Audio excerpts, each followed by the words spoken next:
Growing up in my neighborhood, there used to be a Mama Fatuma who used to cook some awesome, delicious kaimatis. And as a kid, you know how kaimatis slap, especially after school. So in today's recipe, I'm going to be showing you how to whip up some delicious savory kaimatis, which you're going to be cooking for your kids so that they can enjoy the nostalgia in these delicious treats.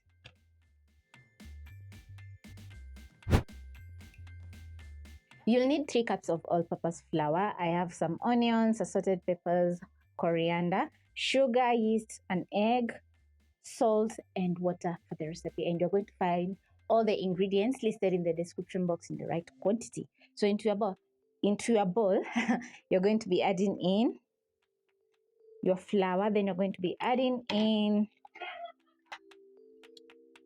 a 1/4 teaspoon of salt,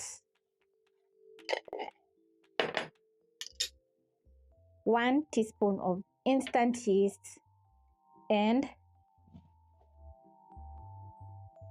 1/2 cup of sugar, mixing the dry ingredients until fully combined.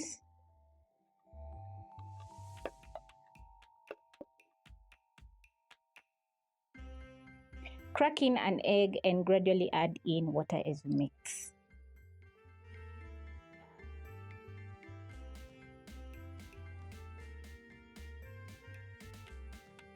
This is a wet batter recipe, so the spoon is going to help you mix in the dry and wet ingredients. When it comes to yeast, we have dry yeast and instant yeast. And if you have some dry yeast, you're going to add in lukewarm water in your bowl, add in your yeast and sugar, and wait for around 5 minutes for the yeast to bloom. But if you have some instant yeast, just like me, you're going to add in all the ingredients, just like I've done.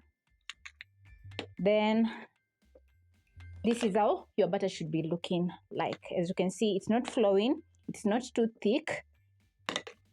So now I'm going to be adding in the rest of I'm going to be adding in the fresh ingredients, and I'm going to start off with an onion, add in my assorted peppers. If you have yellow bell pepper, you can add into the recipe, add in coriander.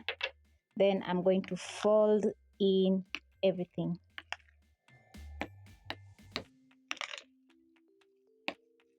The kaimatis are savory, so adding in sugar and salt into the recipe is going to give you that savory taste once you bite into the kaimati. So once the veggies are fully combined into the dough, you're going to be resting the dough for around 30 minutes to an hour or until doubled up in size.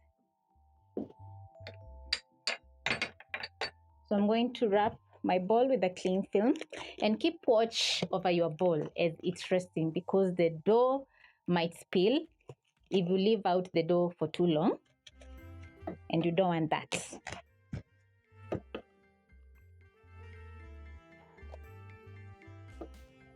So I'm going to keep in a warm area in my kitchen so that the dough can rest.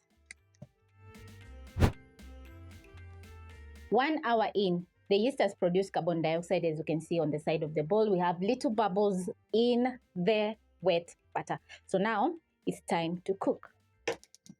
I'm going to be placing a deep frying pan with cooking oil, ready to fry my delicious savory kaimati, and it's going to take around 30 seconds to a minute for the oil to get ready. You'll need a skimmer, somewhere to transfer the kaimatis when ready. And also you're going to line with kitchen paper towel so that the excess oil, so that the kaimati can soak in the excess oil. You're going to check if your oil is ready using a wooden spatula. Once you notice small bubbling, the oil is ready. If you notice roughly bubbling bubbles, reduce the flames a little bit so that the oil can cool down a little bit. The next step is going to be scooping out your butter, and I'm going to be showing you how to do that. So make sure your hands are wet. Then you're going to scoop out your butter. I'm going to knock out all the air pockets in the butter. And by now it's fully infused with the peppers, the onions, the coriander, and the sugar and salt, so it's quite flavorful. So you're going to scoop out your butter just like this. Then you're going to roll the dough in your hands, transfer to your hot cooking oil. Then you're going to repeat once more by scooping out some more butter. Squeeze out the butter into the hot cooking oil just like this. Then you're going to repeat with the rest of the dough. Super easy. You have to be very fast so that the kaimati can evenly cook.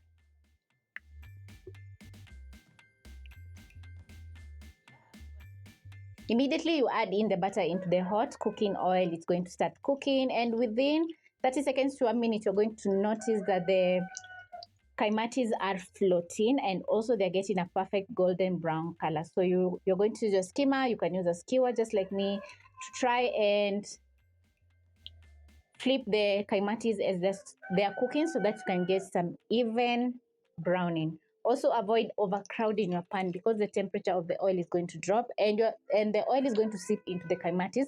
So once you bite into the kaimatis, when they're ready, they're going to be very soggy. When I say soggy, I mean once you bite into the kaimati, it's going to be filled with oil.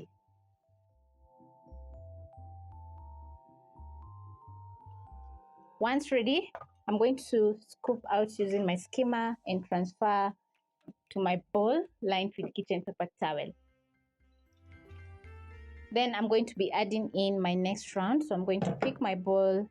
Make sure the oil is not too hot so that the pieces of dough can perfectly cook. Then I'm going to add in some more butter. I'm always excited when it comes to delicious food. So I'm going to pick one kaimati, and as you can see, it's gorgeous. Just look at that. And we have a very perfect golden brown color. So I'm going to split the kaimati, and wow, just look at that. Fantastic, perfectly cooked, very delicious. It's still very hot. Wow. So good. So I'm going to toss the rest of the kaimatis that are cooking using my skimmer. 1 minute in, this is how my kaimatis are looking, and we are starting to get that perfect color. So I'm going to cook for around 30 more seconds to a minute. It is very important for you to make sure the flames are at medium low so that the kaimati can cook on the inside and slowly get that perfect golden brown color on the outside. If your flames are too hot, you'll find that once you split the kaimati or once you bite into the kaimati, it still has wet butter on the inside, and you don't want that. And just look how gorgeous everything is looking. The skimmer is going to help you drain the excess oil from the kaimati. So you're going to shake a little bit, transfer to the rest, then you're going to be adding in some more butter. So I'm going to wet my hands, then I'm going to add in butter. As you're adding in the butter into the hot cooking oil, make sure to lower your hands so that you don't splash oil on yourself.